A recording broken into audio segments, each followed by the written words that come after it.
Hi, இன்றைக்கி நான் try பண்ணியிருக்கேன். யூடியூப்பில் பல வீடியோஸ் பார்த்தேன். அத்தனை வீடியோஸையும் ஒன்றா சேர்த்து நான் ஒரு ரெசிபியை கண்டுபிடிச்சி அந்த ரெசிபியை வச்சு பண்ணியிருக்கேன். ஆக்சுவலி என்ன பிரச்சனைன்னா, எல்லோரும் 1 கப் போடு, 2 கப் போடு, 100 கிராம் போடு, 50 கிராம் போடு இப்படி சொல்கிறாங்க. 100 கிராம் 50 கிராமை நான் எப்படி மெஷர் பண்ணி போடுறது? என்கிட்ட மெஷர் பண்ண எதுவும் இல்லாத காரணத்தினால் நானே ஒரு அப்ராக்சிமேட்டாக எவ்வளோ தேவைன்னு நானாக ஒரு கணக்கு பண்ணி இஷ்டத்துக்கும் மாவை கொட்டி பாலை ஊற்றி ஈஸ்ட்டை போட்டு எல்லாத்தையும் போட்டு, ஆனால் இருக்கிறதுலையே ஈஸியான ரெசிபி நான் நினச்சேன். ஆனால் அப்படி இல்லை.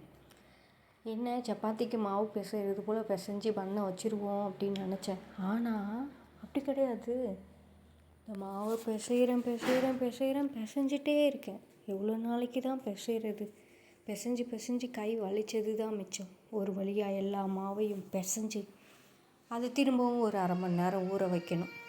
ஊற வச்சுட்டு 30 நிமிஷம் கழித்து பார்த்தா மாவு அப்படியே பஃப்னு ரைஸ் ஆகி இருந்துச்சு. அதை பார்த்ததும் எனக்கு ஒரு நம்பிக்கை வந்துருச்சு.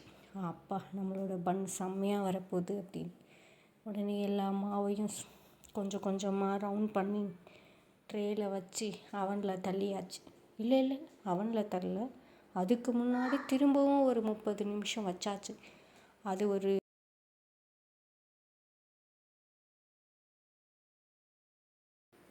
அவனில் வச்சு 30 நிமிஷம் கழித்து எடுத்தால் பன்னு ரெடி ஆயிடுச்சு. ஆனால் ஒரு மிஸ்டேக் பண்ணிட்டேன்.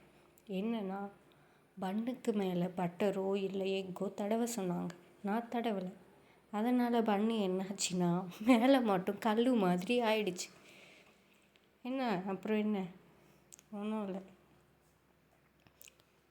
மேலே கல் மாதிரி இருந்தாலும் உள்ளே நல்லா சாஃப்டாக தான் இருந்தது.